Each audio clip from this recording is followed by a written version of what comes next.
Şamaxı rayonunda torpaq sürüşməsi qeydə alınıb. Sürüşmə Cabana-Əngəxaran avtomobil yolunun 11-ci kilometrliyində baş verib. Hadisə nəticəsində yolun bir hissəsi çöküb və nəqliyyatın hərəkəti üçün təhlükəli vəziyyət yaranıb. Torpaq sürüşməsi yolun təqribən 30 metrlik bir hissəsində ciddi zədələnməyə səbəb olub. Yolun bir zolağında 1 metr dərinlikdə və 4 metr enində iri yarğan əmələ gəlib.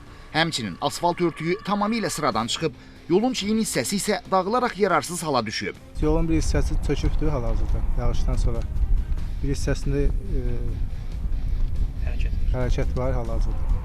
Gecə vaxtı ehtiyatlı olsunlar sürücülər. Yəni döngədir əsasda.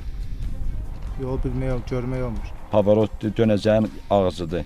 Yuxarıdan gələr, elə bilər yol açıqdır, amma yol açıq deyil. Yolun bir tərəfi işləyir. Yol 3-4 metr düşüb aşağı. Biz bələdiyyədə bu yollara qıraqdan gələnlər, şəhərdən gələnlər bilmirlər.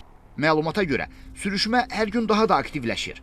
Son günlərdə müşahidə olunan intensiv yağışlar bu prosesi daha da sürətləndirir. Yolun bir hissəsində hərəkət məhdudlaşsa da, amma avtomobillərin hərəkəti təmin edilmişdir.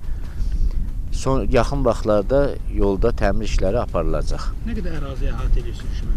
30 metrəyə yaxın ərazi hal-hazırda sürüşmə zonasındadır. Hazırda ərazidə müvafiq qurumlar tərəfindən monitorinq işləri aparılır və vəziyyət nəzarətdə saxlanılır. Rafiq Əsənov, Yusif Kərimli, Xəzər xəbər.